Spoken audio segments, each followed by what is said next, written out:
Good afternoon and welcome to this edition of Teen Book Tuesday. I'm Lorie and I'm the teen librarian at Manlius Library.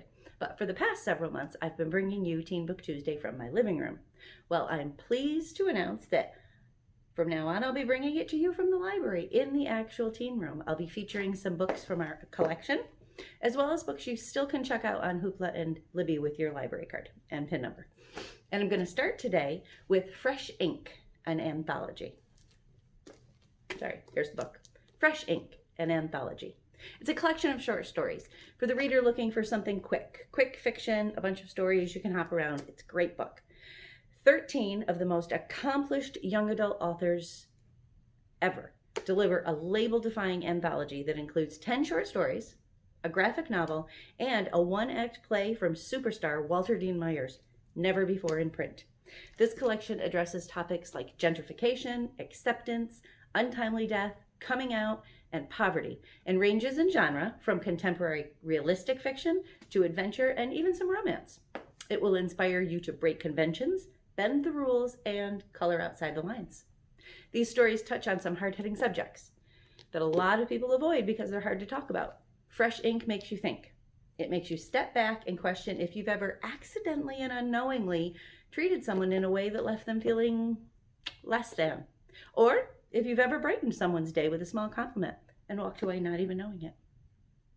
The authors include Skylar Baylor, Melissa Dela Cruz, Sarah Farazan, Sharon G. Flake, Eric Gansworth, Melinda Lowe, Walter Dean Myers, Danielle Jose Older, Thien Pham, Jason Reynolds, Amina May Safi, Jean Luen Yang, Nicola Yoon, and it's published in partnership with We Need Diverse Books. In fact, the co-founder of We Need Diverse Books and a fabulous YA author on his own, Lamar Giles, wrote the foreword. Their stories are united by vivid descriptions of food, language, and cultural norms. The stories serve as both a mirror and a window to teens from all walks of life, to people from all walks of life. This is a beautiful, moving, and insightful collection of short fiction. It's quintessentially American, and I recommend it for all readers. If your tastes run more to the historical fiction mixed with social statements, blended with horror, crossed with zombies, Dread Nation by Justina Ireland is the book for you because it covers all of those bases and then some. The story is about Jane McKean. She was born 2 days before the dead began to walk the battlefields of Gettysburg, Pennsylvania, derailing the war between the states. The South agreed to surrender and give up slavery in order to get the North's help stopping the zombie hordes. And it seems to have worked, until it becomes very clear that it hasn't. Not really, not in any way. In this new America, safety for all depends on the work of a few.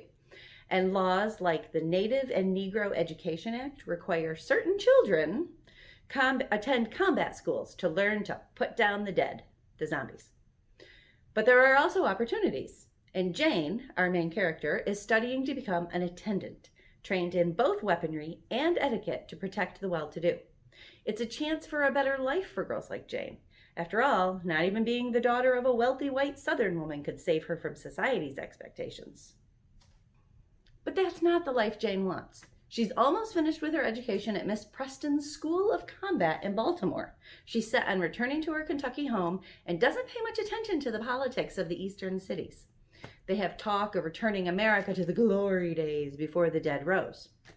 And then families around Baltimore and girls like Jane begin to go missing.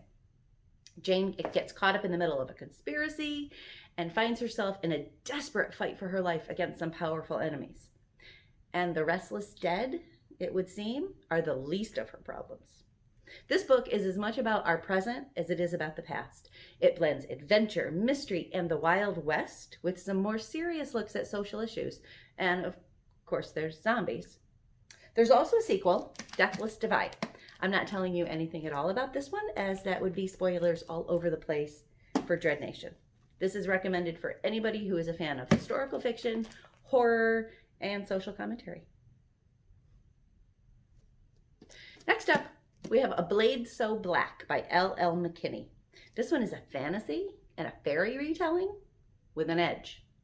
The night Alice's father died in the hospital, Alice nearly died in a nearby alley. A nightmare, a monstrous creature forged from human fears, would have killed her quickly and painfully if it hadn't been for Addison Hadda and his two sharp blades. He introduces her to Wonderland, a portal world full of magic and sadness. Nightmares come through Wonderland to our world, but because they're created by humans, only humans can kill them. Alice is one of those select humans. He offers to teach her if she's willing. Life in real-world Atlanta isn't always so simple, as Alice juggles an overprotective mom, a high-maintenance best friend, and a slipping GPA. Keeping the nightmares at bay is turning into a full-time job. But when Alice's handsome and mysterious mentor is poisoned, she has to find the antidote by venturing deeper into Wonderland than she's ever gone before. And she'll need to use everything she's learned in both worlds to keep from losing her head. Literally. This is a quirky, punchy, fun teen reboot of Alice in Wonderland. There's a swoon-inducing romance, a tense love triangle, frightening monsters, and one really creepy big bad. Big bad. We'll just call him the big bad. But it's more than that if you look a little deeper. Race means everything in this world that we live in. It means nothing in Wonderland. Corrupt systems created by one group in power cause great harm to others. There's a gray morality, the misogynistic way the villain treats Alice. We can see how issues of race and racism, gender and sexual identity, class and ability intersect both with each other and with the story. Angie Thomas, the author of The Hate U Give, we'll be talking about that one in just a second, calls A Blade So Black the fantasy book I've been waiting for my whole life. Highly recommended for fans of Marissa Meyer and other high fantasy, dark, twisted fairy tale series. It delivers an irresistible urban fantasy retelling of Alice in Wonderland, but it's not the Wonderland you might remember. Also, there's a sequel, A Dream So Dark. But, like the sequel to Dread Nation, my lips are sealed. No spoilers. And finally today, The Hate U Give by Angie Thomas. I have the audiobook here because the actual hard copy book is checked out. It's worth the wait. Put it on hold. Read it. I'm adding it for the few people who haven't already devoured it. Angie Thomas stormed into young adult lit with this book. It was her debut novel, and it has been on the New York Times bestseller list ever since it came out. It's no surprise that teens and adults alike are drawn to this book. Angie Thomas creates realistic characters dealing with realistic issues, and her writing is compelling and real. Even when those issues are uncomfortable, she makes you want to read about them. If you haven't read this book, you really should, or listen to it. It's inspired by the Black Lives Matter movement. This novel puts us in the shoes of Star Carter, an unforgettable girl faced with tragedy and choices that unfortunately are much too common. It's heartfelt, it's hilarious, and it's stunning. 16-year-old Star Carter is the only witness to her friend Khalil's fatal shooting at the hands of a police officer. On top of dealing with the emotional aftermath of such an awful event, being at the scene throws her into the middle of the investigation. As the attention on the shooting grows nationally, what she does or doesn't say could change everything, and it could put her own life in jeopardy. This book is so much more than just a headline story, though.